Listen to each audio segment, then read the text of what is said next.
सदर घटना सत्यकथेवर आधारित आहे. घटना घडली तो काळ 1978चा असून आमच्या घराबाजूला राहणाऱ्या उस्मान चाचा समवेत ही घटना घडली होती. ती घटना काय ते आपण पाहूयात. चला तर. कुठे काय, आपल्या special story teller channel GB story टेलरवर. स्थळ आपलं संभाजीनगर, म्हणजेच पूर्वीचं औरंग्याचं औरंगाबाद होय. अनुभव म्हणायला तसा पहिल्याचा फार जुन्या काळातला आहे. उस्मान चाचा एके रात्री त्यांच्या नात्यातल्या दूरचा कोणीतरी नात्यातला माणूस वारल्याने मैतीला गेले होते, म्हणजेच जनाजाला. त्या काळी आतासारख्या प्रत्येकाच्या घरी असणाऱ्या 2 व्हीलर 3 व्हीलर 4 व्हीलर अशा गाड्या नसायच्या. प्रत्येक गावी फक्त बैलगाडी असायची. बैलगाडी असणारा माणूस गावात खूप मोठा श्रीमंत मानला जाई. काय ते दिवस होते. असो, उस्मान चाचाला मैताला ज्या गावी जायचं होतं ते गाव पायी गेलो तर 1.5-2 तासाच्या अंतरावर होतं. मैतीला पोहोचायला वेळ नको व्हायला म्हणूनच उस्मान चाचा त्यांच्या मित्राची सायकल घेऊन त्या गावी पोहोचले होते. मग मृताची दफनविधी पार पडल्यानंतर 9:30 वाजता ते घरी परत यायला निघाले होते. खरं सांगायचं तर 8-8:30 पर्यंत दफनविधी झाल्यानंतर ते लगेचच घरी येऊ शकत होते. परंतु मेलेला माणूस नात्यातला ओळखीचा होता म्हणूनच ते तिथे थांबले होते आणि 9:30 वाजता मृत सुतक लागलेल्या नातेवाईकांच्या घरून आपल्या स्वतःच्या घरी जायला निघाले होते. असं नाही की उस्मान चाचांना कोणी आजची रात्र इथेच थांबा व उद्या सकाळीच घरी निघून जा अशी विनंती केली नसावी. खरं तर विनंती केली होती, परंतु उस्मान चाचांना तिथे थांबणं जमणार नव्हतं, कारण घरी त्यांची बेगम एकटीच होती. त्यासहितच उस्मान चाचांची बायको 8 महिन्यांची प्रेग्नेंट होती, म्हणूनच त्यांना घरी जावंच लागणार होतं. जाताना नातेवाईकातल्या लोकांनी त्यांना एक ताकीद ही दिली होती की जंगलातल्या रस्त्यातून जाताना कोणीही सफेद रंगाचं पायगोळ झगा घातलेला माणूस दिसला तर सायकल मुळीच थांबवू नका. जर मागून तुमच्या नावाची हाक आली तर मागे वळून पाहू नका. अल्लाचं नाव घ्या आणि लवकरात लवकर घरी पोहोचा. सायकल कुठेच थांबवू नका. अशी 3-4दा सक्त ताकीद त्या नातेवाईकांनी दिली होती. त्यावर उस्मान काकांनी फक्त होकारार्थी मान हलवली. या सर्व ताकीदींचा त्यावर शून्य भरोसा होता. भूतखेत म्हणजे ढोबळ मनाने रचलेली फडतूस कल्पना होती. हा त्यांचा स्वविचार होता. त्यांनी कधी भूत पाहिली नव्हती.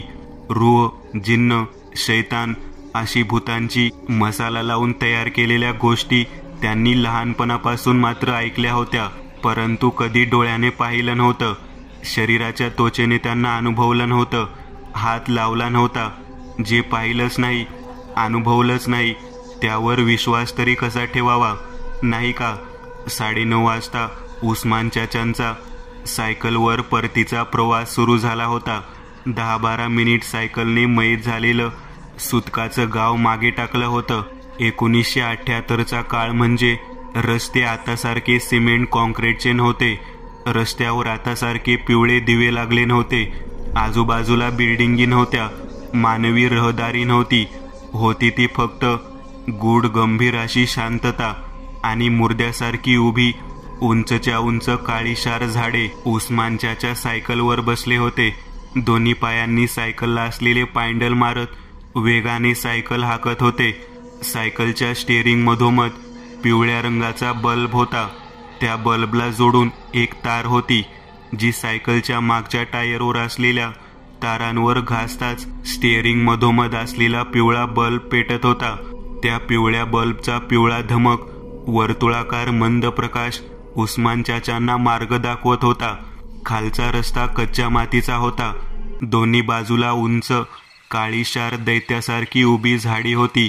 ती झाडे उस्मान चाचांना आपल्या जवळून जाताना जणू रोखून पाहत होती. त्यांच्या त्या जागेत जणू हा जीव नवलाचा विषय होता. झाडाच्या गर्भात अवतीभोवती अंधार पसरला होता. त्याच अंधारातून रातकीटकांची किरकिर कानांना ऐकू येत होती. उस्मान चाचांच्या अंगावर फुलबाह्यांचा सफेद शर्ट होता. खाली सफेद रंगाचा पायजमा होता. डोक्यावर सफेद रंगाची मुस्लिम बांधव घालतात तशी टोपी होती. खालच्या कच्च्या मातीच्या रस्त्यावर असलेल्या खड्ड्यातून सायकल जाताच हादरा बसत होता. परंतु उस्मान चाचांच्या हातात सायकलची स्टेअरिंग परफेक्ट बसली होती. असं समजूयात उस्मान चाचा हेवी ड्रायव्हर होते. उस्मान चाचांनी हाताला असलेल्या घड्याळात वेळ पाहिली. 10 वाजले होते. थंडीचा महिना असल्याने अवतीभोवती दाट धुक्याची आवरणे पसरली होती. सायकल वेगाने जात असल्याने अंगाला थंडीचा जहरीला अंग गोठवणारा थंडावा झोंबाझोंबी करत होता. स्टेअरिंगवर ठेवलेले हात थंडीने गोठल्यासारखे झाले होते. हातांना वळ मारत होता. रस्ता आता जेमतेम 20-25 मिनिटांचा उरला होता. जास्त थंडीमुळे उस्मान चाचांना हुडहुडी भरल्यासारखं वाटू लागलं. म्हणूनच पुढचा मार्ग पायी चालत जावं हा विचार करून उस्मान चाचांनी सायकल थांबवली. सायकलवरून उतरले. दोन्ही हातांनी सायकलची स्टेअरिंग धरून सायकल हातांनी ढकलत ते चालतच निघाले. दोन्ही बाजूंना डावी उजवीकडे झाडांच्या काळ्याशा आकृत्या होत्या. त्यात झाडांची फांद्यावरची म्हातारी झालेली, सुकून मरून गेलेली तपकिरी पाने पायवाटेवर अंत्ययात्रेतल्या फुलांसारखी खाली पडली होती. त्या पानांवर उस्मान चाचांच्या पायातल्या चपलांची पावले पडताच चरचर असा भयोत्पादक आवाज होत होता. उस्मान चाचांना चालून फक्त 5 मिनिटे झाली होती. तोच त्यांना असं जाणवू लागलं, आपल्या मागून 10 पावलं दूर कोणीतरी पाठलाग केल्यासारखा पिछा करत मागावर चालत येत आहे. उस्मान चाचा सावध झाले. जागेवर थांबले. त्यांनी गरकन वळून मागे पाहिलं. मागे कोणीही नव्हतं. होती ती फक्त रिकामी पाऊलवाट आणि झाडाच्या पानांनी झाकून टाकलेली जमीन. दूर दूरपर्यंत मानवी अंशाची चाहूल दिसत नव्हती. मग भास झाला असावा असा विचार करून उस्मान चाचा पुन्हा चालू लागले. परंतु मनाला पुन्हा तीच जाणीव होऊ लागली, कोणीतरी मागूनच चालत येत आहे. उस्मान चाचांनी पुन्हा थांबून गरकन मागे वळून पाहिलं. मागे कोणीही नव्हतं. नक्की खरंच नव्हतं ना? ह्या वेळेस उस्मान चाचांनी हाकही दिली, कोण है, कोण है, समोर ये. थंड वातावरणात उस्मान चाचांचा आवाज दूर दूर जात गुंजला. परंतु प्रत्युत्तर आलं नाही. उस्मान चाचा आता सावध होऊन चालू लागले. त्यांनी मनात एक शक्कल लढवली, आपण 3 पावलं चालून मध्येच थांबायचं, म्हणजे जो कोणी मागून येत आहे त्याच्या पावलांचं 4थं पाऊल पानावर पडल्याचा चरचर आवाज येईल. उस्मान चाचांनी तसंच करायचं ठरवलं.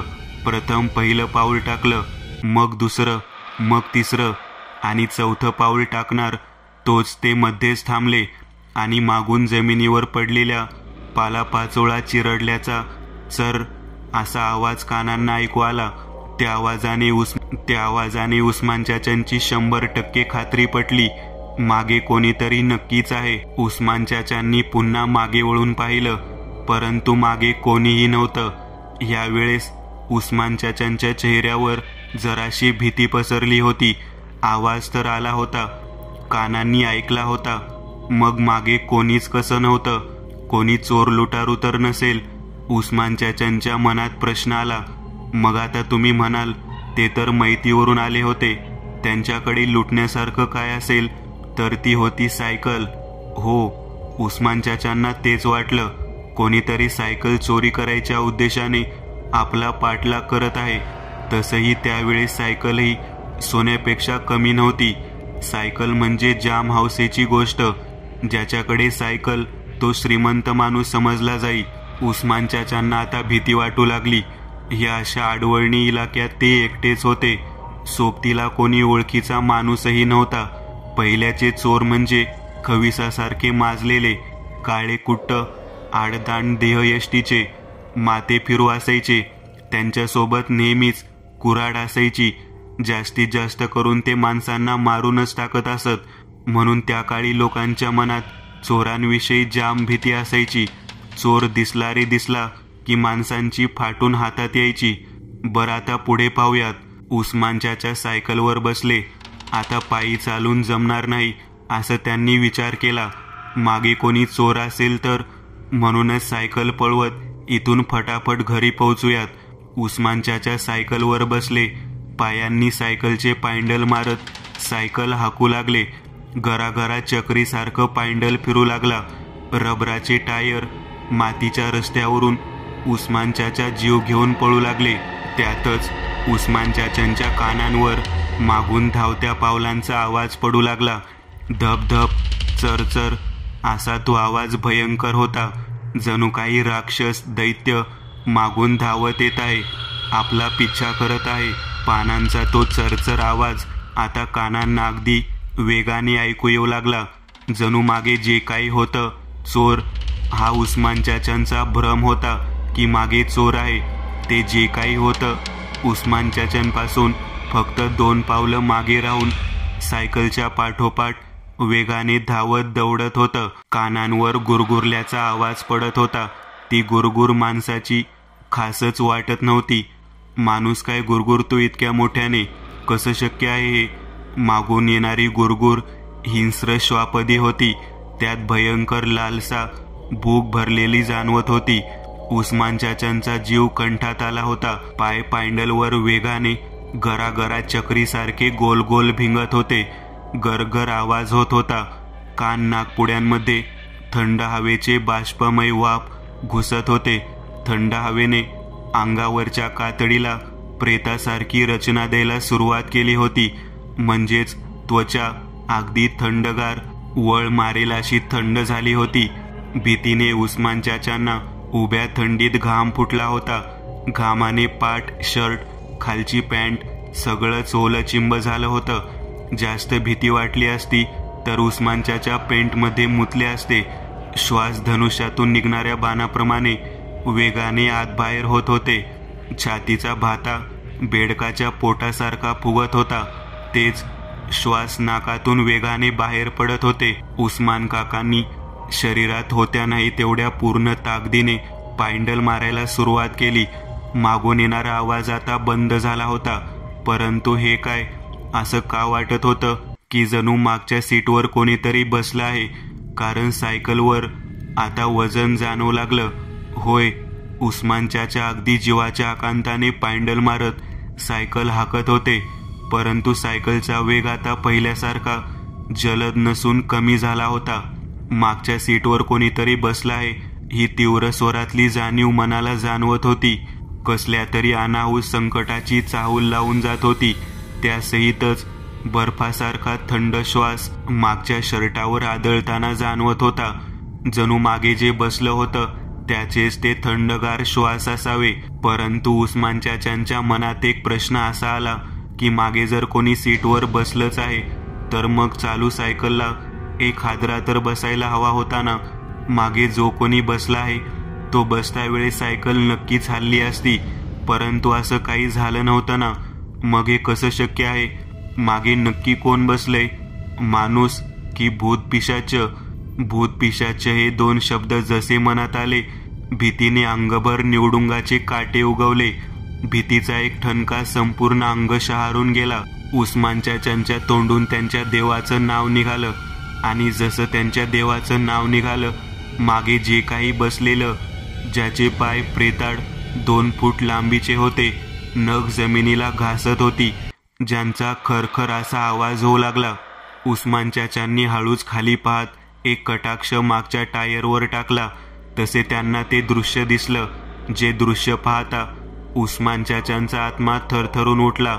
संपूर्णतः अंगावर भीतीच्या आशू पाण्याचा शिडकाव झाला. डोळ्यांची बुबळे वटारून खोबणीतून बाहेर येतील इतकी मोठी झाली. मागे कोणीतरी बसलं होतं, खास ज्याच्या अंगात एक पायगोळ सफेद रंगाचा झगा होता आणि त्या झग्याच्या खालून त्याचे ते पांढरे फट राखाडीने माखलेले सफेद प्रेताड 2 फुटी पाय बाहेर आले होते. ज्या पायांची नखं खुरासारखी लांब होती ती नख जमिनीला स्पर्शत होती आणि त्यांचा त्या स्मशान शांततेत हृदयात धडकी भरविणारा खरखर असा आवाज होत होता. उस्मान चाचांना आता आठवलं की का आपले नातेवाईक आज जाऊ नका, उद्या जा असं म्हणत होते. सायकल रस्त्यात कुठेही थांबू नका असं बोलत होते. परंतु आपण विश्वास ठेवला नाही आणि हा संकट स्वतःवर ओढून घेतलं होतं. सफेद झब्बा पाहून उस्मान चाचांना एवढं मात्र समजलं होतं की सायकलवर मागे कोणीतरी जिन्न बसला आहे. त्याच्या फेऱ्यात आपण अडकलो आहोत आणि जर आता आपण मागे वळून पाहिलं तर ते आपल्याला मारून टाकील. भाई साहब, कहा जाना है आपको? उस्मान चाचा स्वरात भीती न दाखवता आवाजात धीर ठेवत म्हटले. तोच मागून तो भसाडा खर्जातला आवाज आला, कब्रिस्तान जाना है, छोड़ दोगे? तो आवाज ऐकून उस्मान चाचांना आता खरंच पटून आलं की मागे कोणीतरी वाईट जिन्न बसला आहे. आपल्याला मारायचा त्याचा उद्देश आहे. जी भाई साहब, अभी कब्रिस्तान से ही आए हैं, जनाजा उठवा के ही आए हैं, अभी घर जाना है, बहुत देर हो चुकी है भाई साहब. उस्मान चाचा औंढा गिळत म्हटले. त्यासहितच सायकलचे पॅन्डल वेगाने मारणंही सुरू होतं आणि मागून तो नखांचा खरखर असा आवाज स्पष्ट कानांना ऐकू येत होता. नहीं, मुझे छोड़ना होगा तुम्हें. मागून आवाज आला. आवाजात हुकूम होता, आदेश होता. पण उस्मान चाचांना माहिती होतं, जर का सायकल थांबली तर हा जिन्न आपल्याला मारणार म्हणजे मारणार. म्हणूनच त्यांनी एक शक्कल लढवली. ठीक है भाई साहब, मैं आपको कब्रिस्तान छोड़ देता हूँ. यहाँ से 5 मिनट पे कब्रिस्तान है, वहाँ मैं सायकल रोकता हूँ. ठीक है. मागून फक्त इतकाच आवाज आला. उस्मान चाचांना रस्ता पूर्ण परिचित, ओळखीचा होता. त्यांना ठाऊक होतं 5 मिनिटात गावची वेस सुरू होईल आणि एकदा वेस सुरू झाली की हे जिन्न गावात येऊ शकणार नाही. शेवटी पाहता पाहता 5 मिनिटे संपायला यायला लागली आणि 50 मीटर अंतरावर उस्मान चाचाला आपलं गाव दिसलं. पहिल्यांदाच गावाला पाहून उस्मान चाचांना इतका आनंद झाला होता की तो मी ते शब्दात सांगू शकत नाही. ये कहाँ लाए हो, कहाँ लाए हो, रुको. त्या जिन्नला जणू कळून चुकलं की समोर कब्रिस्तान नाही तर गावाची वेस आहे आणि गावात तो प्रवेश करू शकणार नव्हता, कारण वेस ओलांडताच मशीद होती. उस्मान चाचा गप्प बसले होते आणि पाहता पाहता मागून तो जिन्न उस्मान चाचांना धमक्या देऊ लागला. ए रुक जा, वरना तेरा खून पी जाऊंगा, रुक हरामजादे. मागून भयंकर क्रोधीन स्वरातला आवाजात हुकमा ऐकू येत होत्या, ज्या ऐकून उस्मान चाचांच्या काळजाचा भीतीने पाणी पाणी होत होतं. तोच उस्मान चाचांनी सायकलवर गावची वेस ओलांडली. तेवढ्यात मागून एक ॲटम बॉम्ब फुटल्यासारखा धाड असा आवाज आणि हिरवट फेसाळत्या ठिणग्यांचा प्रकाश उस्मान चाचांना आपल्या पुढ्यात उजळलेला दिसला होता आणि सायकलवरचा मागचा भार आता निघून गेला होता. सायकलवर एकच माणूस बसल्याचं उस्मान चाचांना जाणवत होतं. जरा दूर जाऊन उस्मान चाचांनी सायकल थांबवली व फुललेल्या श्वासांसहित कपाळावरून घामाच्या वाहणाऱ्या द्रवबिंदूसहित वटारलेल्या डोळ्यांनी मागे पाहिलं. तसे त्यांना दिसलं, गावच्या वेशीबाहेर एक 6 फूट उंचीचा आकराळ विकराळ आकार उभा आहे. अंगात एक सफेद रंगाचा फुलबायांचा पायगोळ जब्बा होता. त्या जिन्नने आपल्या लेझरसारख्या चकाकत्या धगधगत्या लालसम डोळ्यांनी उस्मान चाचांना पाहिलं व पाठमोरा चालत पुढच्या दिशेने चालत जाऊ लागला व एक आवाजही आला होता, आज बच गया. थोडक्यात का असेना, पण उस्मान चाचा त्या जिन्नच्या फेऱ्यातून बचावले होते. नाहीतर जर त्यांनी त्या जिन्नला त्याच्या हव्या त्या ठिकाणी नेलं असतं तर नक्कीच आज ते ह्या जगात नसते व आपण सर्वांना हा सत्य अनुभव ऐकायला मिळाला नसता. दुसरा अनुभव बदला. खूप सुंदर गाव होतं ते, ज्याचे नाव बीरनगर होते. इथे सगळे खूप आनंदाने राहत होते. गावात सर्व काही ठीक चालले होते आणि त्याच दरम्यान अमेरिकेतून एक कुटुंब त्यांच्या वडिलोपार्जित घरात राहायला आले होते. सर्वजण येताच गावकऱ्यांमध्ये आनंदाची लाट पसरली, कारण हे कुटुंब दुसरे तिसरे कोणी नसून त्याच गावात राहणाऱ्या एका वृद्ध जमीनदाराचे होते आणि गावकरी त्यांना खूप मानायचे. सर्व काही ठीक चालले होते, पण अचानक एके दिवशी या कुटुंबातील मुलाची तब्येत अचानक बिघडू लागते. हवामानात बदल झाला असावा असे सर्वांनाच वाटते, पण हळूहळू त्या मुलाचा चेहरा निळा होऊ लागला. कुटुंबियांनी घाईघाईने डॉक्टरांना बोलावले. डॉक्टरांना काही समजू शकले नाही. तेव्हा त्यांनी बाळाच्या आजाराचे निदान व्हावे म्हणून त्यांना जवळच्या रुग्णालयात आरोग्य तपासणीसाठी बोलावले. कुटुंबियांनी डॉक्टरांच्या सल्ल्यानुसार रुग्णालयात जाणे आवश्यक मानले. सर्व चाचण्या करूनही काही साध्य झाले नाही. संपूर्ण कुटुंब गावात पोहोचताच गावातील काही ज्येष्ठांनी मुलाची अवस्था पाहून ओढ्याकडे जाण्यास सांगितले. आजही खेड्यापाड्यात जुन्या चालीरीतीनुसार भूतविद्या उपचाराची प्रथा सुरू आहे. कुटुंबातील सर्व सदस्यांनी मुलासाठी ओढ्यावरच्या बाबाकडे जाण्याचे मान्य केले. गावाजवळच्या टेकडीवर एक बाबा राहत होता, जो कृष्णविद्येतही निष्णात होता. मुलं कुटुंबासह आश्रमाच्या पायऱ्यांवर पोहोचताच ओझा जोरजोरात ओरडू लागला, तुम्ही का आलात? इतक्या वर्षांनी तुमचा सूड शमला नाही. हे सर्व ऐकून मुलाचे आईवडील आणि गावकरी घाबरले. आतापर्यंत काहीही सांगितले नसतानाही बाबांना इतका राग का येतोय ते समजत नव्हते. पण बाबा काळ्या जादूमध्ये तरबेज होते. यामुळे त्याला आध्यात्मिक शक्ती कशी ओळखायची हे माहीत होते. सर्वांनी आश्रमात प्रवेश केला, पण बाबांनी फक्त मुलाला जवळ यायला सांगितले. मुलाची अवस्था फारच वाईट होती. त्याचे डोळे लाल होते, त्याचे शरीर निळे दिसत होते आणि त्याच्या शरीराचे तापमान सामान्य तापापेक्षा खूप जास्त होते. बाबा विभूतीला उचलून मुलाच्या तोंडावर फेकले. तसे ते मूल जमिनीवर आडवे झाले आणि कोणाला काही न समजावून हातपाय जोमाने हलवू लागले. बाबांच्या सामर्थ्याने असा काही चमत्कार घडला की ते मूल स्वतःच जमिनीवर पडून असे कृत्य करू लागले. तेवढ्यात ते मूल अंगठ्यावर उभं राहिलं आणि अतिशय उग्र स्त्रीच्या आवाजात ओझाला त्याच्या जुन्या नावाने हाक मारली, प्रेमनाथ, मी तुझा नाश करीन.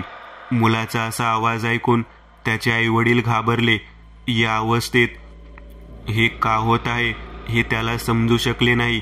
त्यानंतर भूतबाबाने मंत्र म्हणत मुलाला ताब्यात घेतले. सर्व गावकरी भूत उतरवणाऱ्या बाबाला विचारू लागले, बाबा हे सर्व काय आहे? हे मूल असं का करते? तेव्हा भूतबाबाने सांगितलं की लहान मुलाच्या आत एक डायन आली होती, जिला 70 वर्षापूर्वी चोरीच्या आरोपाखाली जिवंत जाळण्यात आले होते. तिला अशी शिक्षा देणारा व्यक्ती दुसरा कोणी नसून या मुलाचा आजोबा होता आणि तिला गरोदर असताना जिवंत जाळल्याचा बदला घेण्यासाठी ही डायन आली आहे आणि तिच्या पोटात वाढणारे निष्पाप मुलंही दगावले. म्हणूनच तिला त्या वंश मुलालाही वेदनादायक मृत्यू द्यायचा आहे, जेणेकरून तिचा बदला पूर्ण व्हावा. ही संपूर्ण कहाणी समजल्यानंतर त्याच्या कुटुंबियांनी भूतबाबासमोर कैफियत मांडली आणि आपल्या मुलाच्या जीवाची भीक मागू लागली. मग त्या भूत उतरवणाऱ्या बाबाने आपल्या पराकोटीच्या तपस्वी शक्तीने आणि मंत्र उच्चाराच्या जोरावर त्या निरागस बालकाच्या शरीरात घुसलेल्या डायनला हाकलवून लावले आणि काही क्षणातच ते मूल पूर्वपदावर येऊ लागले. प्रत्येकाला वाटले की सर्व काही कायमचे निश्चित झाले आहे, परंतु ही फक्त एक सुरुवात होती. तिसरा अनुभव, खजाना. खूप सुंदर गाव होतं ते. त्या गावात एक आजी राहायची, ज्यांचे वय अंदाजे 90 वर्ष होते. गावातील सर्व मुलं रोज त्या आजीकडून कथा ऐकण्याचा हट्ट करत असत आणि ती सगळ्या मुलांना एकत्र बसवून वेगवेगळ्या प्रकारच्या गोष्टी सांगायची. एकदा एक मुलगा आजीकडे हट्ट करू लागला की आजच्या काळातील भयानक चेटकिनीच्या गोष्टी ऐकायच्या आहेत, पण आजीला त्या मुलांना भूताची गोष्ट सांगायची नव्हती. मुलांच्या मनात भीती भरू शकते असे त्यांना वाटे, पण सगळी मुलं आजीला हट्ट करू लागतात. मग आजी गोष्ट सांगू लागते. एका जंगलात एक टेकडी होती. तिथे एक भयानक डायन राहायची. त्या टेकडीवर एक छोटेसे अवशेष होते. त्या अवशेषांमध्ये चेटकिनीचा खजिना दडलेला होता, ज्यामध्ये अनेक रत्ने, हिरे, मोती आणि अनेक स्त्रियांचे दागिने होते. ती चेटकीन त्या खजिन्याच्या रक्षणासाठी त्या जंगलात भीतीचे वातावरण ठेवत असे, जेणेकरून त्या अवशेषांच्या जवळ कोणीही येऊ शकणार नाही. पण एके दिवशी एक लाकूड तोड करणारा लाकूड तोडण्यासाठी त्या जंगलात शिरला आणि सरपंच शोधत जंगलाच्या मध्यभागी पोहोचला, जिथे त्या डायनचे अवशेष बांधले होते. अवशेषांच्या आजूबाजूला बरीच कोरडी लाकडे पडलेली होती. त्याला वाटले की यापेक्षा चांगले सरपण असूच शकत नाही, जे पूर्णपणे कोरडे होते. लाकूड तोड करणारा भग्नावशेषाच्या पायऱ्यावरून लाकडे गोळा करत पुढे जात राहिला. दारापाशी पोहोचताच खूप मोठा दरवाजा होता, जो पूर्णपणे लाकडापासून बनलेला होता. लाकूड तोड्याने इतकी सुंदर कारागिरी यापूर्वी कधीच पाहिली नव्हती. त्या दरवाजाला हात लावताच कोणीतरी त्याला आत बोलावत असल्याचा विचित्र भास त्याला झाला. लाकूड तोड्याने नशेच्या अवस्थेत आत प्रवेश केला. अवशेषात प्रवेश करताच त्याचे डोळे विस्फारले. मोठ्या मातीच्या भांड्यामध्ये सोन्याची नाणी आणि हिरे रत्ने यांचे भांडार होते. लाकूड तोड्याने इतकी संपत्ती यापूर्वी कधीच पाहिली नव्हती. एवढा मोठा खजिना पाहून कोणीही चक्रावून जाणे स्वाभाविक आहे. लाकूड तोड्या आत शिरताच खजिना असलेल्या गुहेच्या अवशेषाचा दरवाजा जोराने बंद होतो आणि जोरदार वारे वाहू लागतात. भयानक डायन तिचे भयानक रूप उघड करते. हे पाहून लाकूड तोड करणारा बेशुद्ध होतो आणि या अवस्थेत एक रात्र घालवतो. आणि जेव्हा लाकूड तोड करणाऱ्याला शुद्धी येते तेव्हा त्याला आजूबाजूला फक्त झाडे दिसतात. तो इथपर्यंत कसा पोहोचला हे लाकूड तोड्याला समजत नाही. लाकूड तोड्याने कुर्त्याच्या खिशात हात घातला तेव्हा त्याला सोन्याचे नाणे सापडले. हे पाहून त्याला खूप आनंद होतो. त्याला वाटतं त्याचा जीव वाचला आणि त्याला एवढं मोठं नाणंही मिळालं. त्यातून त्याचा खर्च भागवला जाईल आणि तो उत्तेजित होतो आणि लाकूड तोड न करता आपल्या गावी परततो. घरी येऊन सगळ्यांना सांगतो, मात्र त्याच्या कुटुंबियांनी प्रतिसाद दिला नाही. त्याला असे वाटते की मी माझे विचार सगळ्यांना इतक्या मोठ्या आवाजात सांगतोय, पण मला कोणी का ऐकू येत नाही. मग तो तोंड धुण्यासाठी जवळच असलेल्या पाण्याच्या भांड्यात हात घालतो, पण तो पाण्याच्या एका थेंबालाही स्पर्श करू शकत नाही. तो अदृश्य झाला आहे की मेला आहे हे त्याला समजत नाही. आणि मग आजी सर्व मुलांना झोपेतून उठवते. खरं तर गोष्ट ऐकताना सगळी मुलं झोपी गेली होती आणि सर्व मुलांचे डोळे उघडताच सर्व मुलांच्या हातात एक सोन्याचे नाणे होते. आणि आजीकडून कथा ऐकून घेण्याचा हट्ट करणाऱ्या मुलाने तो गायब झाला होता. आजी त्याला सर्वत्र शोध घेत होती, पण तो कुठेच दिसत नव्हता. सर्व मुलांना आश्चर्य वाटते की तो कुठे गेला आणि ते मूल एक गूढ मुलगा म्हणून राहते. मित्रांनो, आज पुरतं एवढंच. तुम्हाला जर काही गोष्ट आवडली असेल तर नक्की लाईक करा. तुमच्यापैकी बरेचसे जण व्हिडिओ लाईक न करताच पळून जातात, पण हा जर व्हिडिओ तुम्ही लाईक केला तर मला जरा बरं वाटेल आणि असेच भारी भारी व्हिडिओ बनवायची माझ्यात एनर्जी येईल. त्यामुळे नक्की लाईक करा. आणि अजूनही कोणी या चॅनलला सबस्क्राईब केलेलं नसाल तर लगेच सबस्क्राईब करून टाका. आणि बाजूची घंटी ती मात्र दाबायला विसरू नका. देवाची घंटी आहे ती. चला तर मग पुन्हा भेटूया अशीच एक आगळी वेगळी गोष्ट घेऊन पुढच्या